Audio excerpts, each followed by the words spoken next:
मित्रों, मैं हूं बिस्मिल आफ्ताब आलम। आप देख रहे हैं उर्दू हिंदी नॉलेज चैनल। आइए बात करते हैं जो यूजीसी नेट का एग्ज़ाम होने वाला है, इसके लिए महत्वपूर्ण प्रश्नों पर बात करेंगे। और यूनिट नंबर ये 9 है, पर्यावरण, लोक विकास और पर्यावरण सी की जो यूनिट है उससे संबंधित प्रश्न हैं। इससे पहले की वीडियो में 50 प्रश्नों पर बात कर चुके हैं, उसके आगे के प्रश्न आज मैं आपके सामने रखूँगा। तो अगर आपका एग्ज़ाम है तो रिवीज़न के तौर पे आप ये वीडियो देख सकते हैं, और स्पीड बढ़ाकर देखेंगे तो और अच्छी बात है, जल्दी से आपका रिवीज़न हो जाएगा। करीब करीब 150 क्वेश्चन मैं आपके सामने रख दूँगा। 150 क्वेश्चन बहुत हो जाएंगे इससे मुतालिक जो प्रश्न आते हैं वहाँ से। सबसे पहला आज का प्रश्न जो है, नायलॉन एक किस प्रकार का बायोडिग्रेडेबल है? तो नायलॉन जो होता है ये किस तरीके का बायोडिग्रेडेबल है? ये गैर बायोडिग्रेडेबल है। पहली बात तो ये है, इसको यहाँ से आपको याद रखना है। अगला प्रश्न है, सबसे लंबे समय तक रहने वाला और सबसे खतरनाक स्थायी अवशिष्ट कौन सा है? तो सबसे लंबे समय तक रहने वाला और स्थायी अवशिष्ट होता है परमाणु अवशिष्ट। यहाँ से आपका उत्तर होगा परमाणु अवशिष्ट। अगला प्रश्न है, बायोमैनी बायोमैग्नीफिकेशन जिसमें हानिकारक रासायनिक खाद्य श्रृंखला में से प्रवेश करते हैं, ये स्थित कहाँ होते हैं? तो आपका उत्तर होगा प्रत्येक स्तर पर केंद्रित होते हैं ये। अगला प्रश्न है कि मोटर वाहनों से निकलने वाली प्रदूषक गैस कौन सी है? तो CO2 का नाम आपको याद रखना है, ये मोटर वाहनों से निकलती है, कार्बन डाइऑक्साइड। अगला प्रश्न है, ओजोन रिक्तीकरण मुख्य पर्यावरण समस्या नहीं है, इसकी समस्या है। तो अगर ये ओजोन रिक्तीकरण की जो मुख्य पर्यावरण समस्या नहीं है तो इसकी समस्या है कौन सी? तो आपको याद रखना होगा नाइट्रोजन चक्र में मानवीय हस्तक्षेप से उत्पन्न। यहाँ से आपको इसका उत्तर याद रखना होगा। अगला प्रश्न है कि ग्रीन हाउस गैस कौन सी है? तो ग्रीन हाउस गैस देख लीजिए, ये ख़ास जो हैं और भी होती हैं, लेकिन ये देखिए जो बहुत ही अहम गैसें होती हैं ग्रीन हाउस, उनमें देखिए कार्बन डाइऑक्साइड और जलवाष्प मीथेन, इन तीनों गैसों का नाम आपको याद रखना है। अस्थिमज्जा से शरीर के अंग की जोखिम के प्रारंभिक दौर के दौरान प्रभावित होने की सबसे अधिक संभावना होती है। तो सबसे अधिक क्या प्रभावित होता है? तो परमाणु विकिरण से प्रभावित होने की। अगला प्रश्न देखिए, प्रश्न ये है कि वायु प्रदूषण को अंकित करने के लिए संकेत रूप में कार्य करता है। तो संकेत रूप में अगर कार्य, आपको पता है कि वायु जो प्रदूषण है और आपको अंकित करना है कहीं का कि यहाँ पर वायु कितनी प्रदूषण है वायु में, तो कवक ऐसा जो है जीवित जैव है जिसको देख करके आपको वहाँ के स्थान का पता चल जाएगा, उस स्थान पर कितनी वायु में प्रदूषण है। अगला प्रश्न है, वह कौन सी गैस है जो अपनी मात्रा के कारण वैश्विक गर्मी के लिए उत्तरदायी है? हाँ, ये देख लीजिए, जो है कार्बन डाइऑक्साइड यानी CO2, इसी की वजह से गर्मी जो है वैश्विक गर्मी बढ़ती है, इसके प्रति ये उत्तरदायी है। अगला प्रश्न है, डीजल इंजन वायु प्रदूषण के लिए उत्तरदायी है। याद रखना, प्रश्न एक ही प्रश्न में कई प्रश्न हुआ करते हैं। तो डीजल जो है, डीजल इंजन वायु प्रदूषण के लिए उत्तरदायी है। जो इससे लंबे समय तक रहेगा उसको कौन सी बीमारी होगी? तो दो सवाल इसी में, एक ही सवाल में है। तो यहाँ पर आपका उत्तर क्या होगा? सांस नली और फेफड़े की जो समस्या होती है वो हो जाती है इसकी वजह से, डीजल इंजन से जो वायु प्रदूषण होती है, वायु प्रदूषण होने की वजह से। अच्छा, अगला प्रश्न है कि प्लास्टिक कचरे के प्रबंध जमीन में गहरा दबाना की वैज्ञानिक विधि क्या है? यानी प्लास्टिक जो होती है उसको समाप्त करने के लिए ज़मीन में उसको दबा दिया जाता है, उस कचरे को। तो ये इसकी वैज्ञानिक विधि इसकी क्या है? उसका नाम आपको याद रखना है। तो ऑटोक्लेव आपको नाम याद रखना है, या फिर हाइड्रोक्लेव। दो तरह से इस विधि को यूज़ किया जाता है। अगला प्रश्न है, भारी वर्षा से पूर्वक बह जाते हैं जिससे दूषित परिणाम हो सकते हैं। तो क्या उनसे दूषित परिणाम होते हैं? जो भारी वर्षा होगी उससे जो अवशिष्ट जो होते हैं वो बहकर चले जाते हैं, दूषित परिणाम हो जाता है। तो ये दूषित परिणाम ये क्या होता है जिससे दूषित परिणाम क्या हो सकते हैं, कौन से होंगे? तो आपको याद रखना है यूट्राफिकेशन। यूट्राफिकेशन का नाम आपको हर हाल में याद रखना है। अगला सवाल है कि बायोमैग्नीफिकेशन उस प्रक्रिया को कहते हैं जब हम, तो बायोमैग्नीफिकेशन प्रक्रिया आपको याद रखना है क्या होती है, तो कृमिक खाद्य श्रृंखला के उच्च स्तर की ओर जाते हैं जो, तो रासायनिक एकाग्रता में कृमिक, यहाँ से देखिए, में कृमिक रूप में वृद्धि होती है, कृमिक रूप में वृद्धि हो जाती है। अगला प्रश्न है स्टॉकहोम सम्मेलन एक वैश्विक संधि है जिसका उद्देश्य है, तो स्टॉकहोम सम्मेलन जो वैश्विक संधि है इसका उद्देश्य क्या है, तो इसका उद्देश्य है प्रेसिडेंट यानी ऑर्गेनिक प्रदूषण से मानव स्वास्थ्य और पर्यावरण की रक्षा, इसका मुख्य उद्देश्य है। अगला प्रश्न है कि सौर और पवन ऊर्जा संयंत्र संबंधित परियोजनाओं को राज्य प्रदूषण नियंत्रण बोर्ड और पर्यावरण मंत्रालय से अनुमति लेने की आवश्यकता नहीं रही, इसको किस श्रेणी में रखा गया है।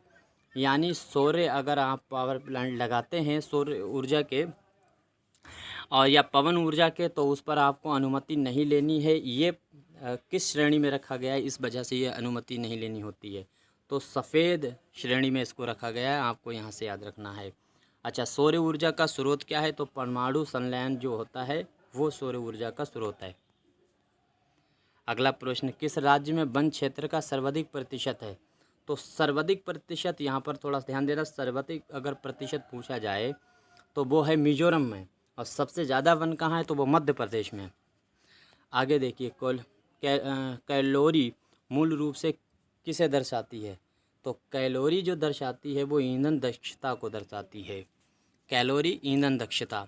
आगे देखिए, फास्ट ब्रीडर परमाणु संयंत्र में ईंधन के रूप में प्रयोग होता है, तो क्या प्रयोग होता है, आपको याद रखना है थोरियम। अगला प्रश्न है, मैं थोड़ा जल्दी जल्दी इसलिए कर रहा हूँ, सिर्फ रिवीजन करना है। सूर्य के वातावरण में सहज रूप से चलने वाली प्रक्रियाएं हैं, तो कौन से नाभिकीय संलग्न जो होती हैं क्रियाएं, वो होती हैं सूर्य के वातावरण में जो है सहज रूप से चलती हैं। अगला देखो, सूर्य में गर्मी और प्रकाश क्यों उत्पन्न होते हैं, तो क्यों उत्पन्न होते हैं सभी को पता होना चाहिए। ये परमाणु क्रियाएं जो होती हैं वहाँ पर हाइड्रोजन और हीलियम में, उसी वजह से सूर्य में प्रकाश उत्पन्न होता है। अगला देखिए, चट्टानों की रासायनिक अक्षय काफ़ी सीमा तक निर्भर करती है, तो चट्टानों की रासायनिक अक्षय काहे पर जो है निर्भर करती है, ये निर्भर करती है उच्च ताप पर, यहाँ से आपको रखिए उच्च ताप। अगला प्रश्न देखिए, नेशनल ग्रीन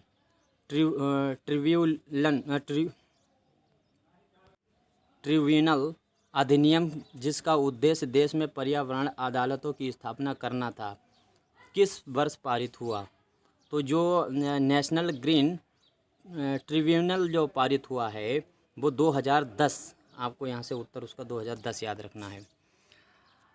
कच्चा तेल मुख्य स्रोत होता है, तो जो कोलतार है उसका मुख्य स्रोत होता है कच्चा तेल। अगला सवाल है कि पारंपरिक ऊर्जा का स्रोत क्या है, कोयला। कोयला पारंपरिक ऊर्जा का स्रोत है, याद रखिएगा। कभी ना समाप्त होने वाली प्राकृतिक संसाधन हैं, तो कभी ना समाप्त होने वालों में जल, वायु, सूर्य, इनको माना जाता है लेकिन ऐसा संभव नहीं है। आगे देखिए, अगला प्रश्न है, पेट्रोलियम किस प्रकार की ऊर्जा का स्रोत है, तो गैर परंपरागत ये ऊर्जा का स्रोत है, यहाँ से याद रखिए गैर परंपरागत ऊर्जा का स्रोत है। अच्छा, अगला प्रश्न देखिए, बायोगैस को होती है, तो बायोगैस जो है वो 50 से 70% मीथेन, यहाँ आपको याद रखिए बायोगैस 50 से 70% मीथेन। अगला प्रश्न है, वह मूलतः एक आर्द्रभूमि है जो मूल रूप से किसी जल से प्राप्त करती है, यानी मूलतः एक आर्द्रभूमि है जो मूल रूप से किसी से जल प्राप्त करती है। तो आर्द्रभूमि जो होती है यानी जहाँ गंदगी होती है या कह सकते हैं जहाँ दलदल होता है उसे आर्द्रभूमि कहते हैं। तो वो जल कहाँ से प्राप्त करती है, तो वर्षा, आपको याद रखना है, इसी वजह से दलदल होता है। आगे देखिए, भारत में ताज़ा पानी और लवणीय जल झील कौन सी है, तो बूलर झील। ये तो बहुत आसान सवाल है, सभी को पता है बूलर झील है। भारत में सबसे बड़ा मृदा मिट्टी समूह कौन सा है? तो लाल मिट्टी समूह, ये भी आपको याद होना चाहिए। आगे देखिए, किस फसल को उगाकर मृदा की जनन क्षमता को सबसे अधिक मात्रा में बढ़ाया जा सकता है? यानी ऐसी कौन सी फसल है जिसको ज़्यादा उगाएंगे तो मिट्टी की जो जनन क्षमता है वो उसकी मात्रा और बढ़ेगी? तो फलीदार जो फसल होती है उससे आपको याद रखना है। अगले, मृदा की लवणता के परिणाम माप को क्या कहा जाता है? तो जो मृदा की लवणता के परिणाम माप जो होते हैं उसको क्या कहते हैं? तो पोरोमीटर आपको याद रखना है। लवणता नापी जाती है मिट्टी की पोरोमीटर से। अच्छा, CNG से अभिप्राय क्या है? तो CNG का नाम आपको हर हाल में याद रखना है, संपीड़ित प्राकृतिक गैस।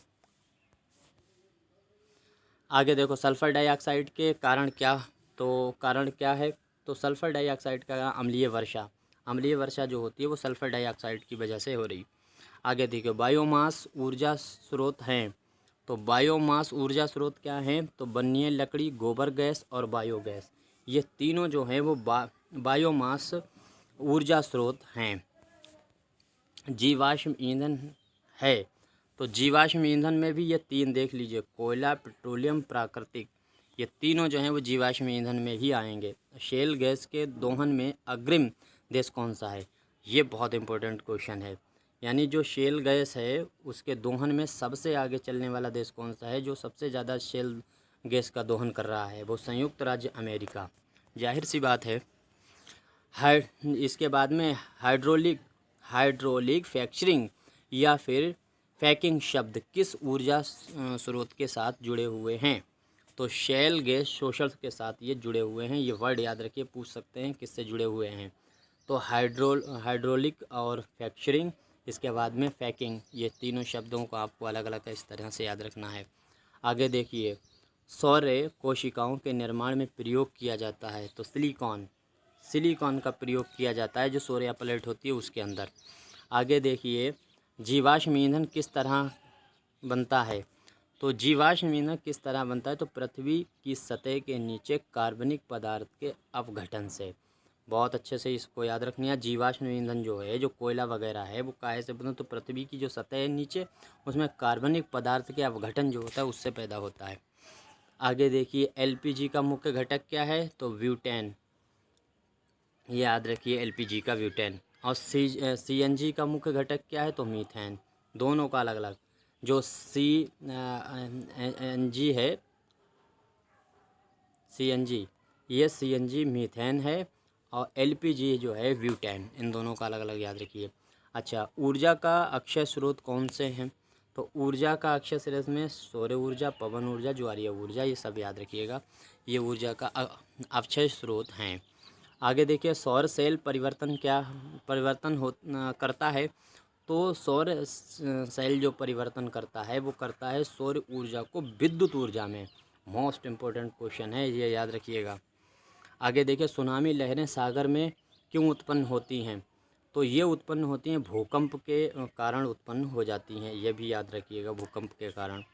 भूकंप पैदा होने के लिए तत्काल ऊर्जा का स्रोत क्या होता है? यानी भूकंप के लिए तत्काल जो ऊर्जा का स्रोत है वो क्या है? तो ये देखिए, झुकने वाले चट्टान में लोचदार जो ऊर्जा संग्रहित होती है उस वजह से भूकंप पैदा होता है, उसका तत्काल कारण है। अच्छा, सुनामी का क्या अर्थ होता है? इसका मतलब तो बंदरगाह की लहरें, या बंदरगाह भी हो सकता है खाली। आगे देखिए, और दो प्रश्न देख लीजिए। भूकंप के दौरान तरंगों का सही क्रम क्या है? यानी भूकंप के दौरान जो तरंगें निकलती हैं उनका सही क्रम क्या होगा? तो पहले जो है पी तरंगे होती हैं, फिर यस तरंगे होती हैं, उसके बाद सतही तरंगे होती हैं जो सबसे ख़तरनाक होती हैं। आगे देखिए, सामान्य तौर पर सबसे विनाशकारी भूकंप तरंगे कौन सी होती है? सबसे विनाशकारी, तो ये याद रखिए, क्यू तरंगे। उम्मीद करता हूँ 50 क्वेश्चनों का रिवीजन मैंने फटाफट 14 मिनट में कर लिया है। और इस तरह से अगर और भी जल्दी आपका इसको रिवीजन करना, अगर इससे पहले आपने इसको पढ़ा होगा तो आपको ये सब पता ही होगा, इसकी थ्योरी सब पता होगी।